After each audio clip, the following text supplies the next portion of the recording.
বাংলায় যে সকল পরিযায়ী শ্রমিক বাংলার বাইরে কাজ করছে, ইতিমধ্যেই মুখ্যমন্ত্রী মমতা বন্দ্যোপাধ্যায় একটি লাইভ ভিডিওতে বলে দিয়েছে কারা এই প্রকল্পে আবেদন করতে পারবে, কারা আবেদন করতে পারবে না।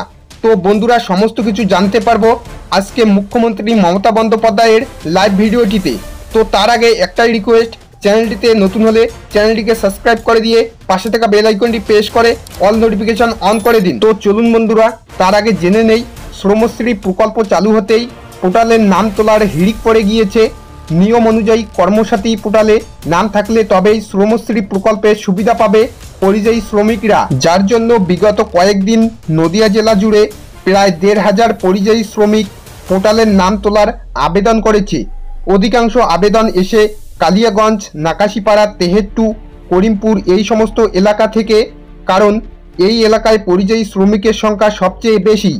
ইতিমধ্যেই নদিয়া জেলার ১,৫৭,০০০ পরিযায়ী শ্রমিকের নাম সরকারি খাতায় নথিভুক্ত আছে। তারা শ্রমশ্রী প্রকল্পের আওতায় আসার সুযোগ পাবে।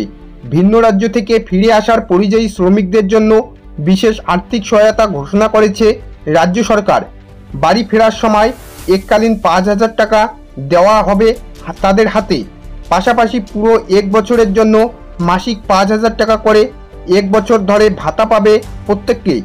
শুধু তাই নয়, উৎকর্ষ বাংলা প্রকল্পের মাধ্যমে তাদের দক্ষতা অনুযায়ী প্রশিক্ষণ দিয়ে কর্মসংস্থানের সুযোগ করে দেওয়া হবে।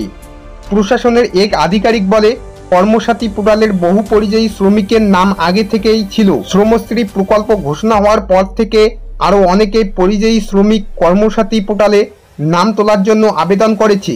কারণ কর্মসাথী পোর্টালে নাম থাকলে পরিযায়ী শ্রমিকরা শ্রমশ্রী প্রকল্পের সুবিধা পাবে।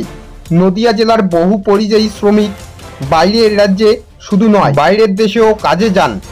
ওড়িশা, হরিয়ানা, ছত্তিশগড়, মুম্বাই, কেরল, কর্ণাটক সহ বিভিন্ন রাজ্যে কাজ করেন তারা। তো বন্ধুরা, মুখ্যমন্ত্রী মমতা বন্দ্যোপাধ্যায় কি বলেছেন চলুন জেনে নেই আজকের এই লাইভ ভিডিওটিতে।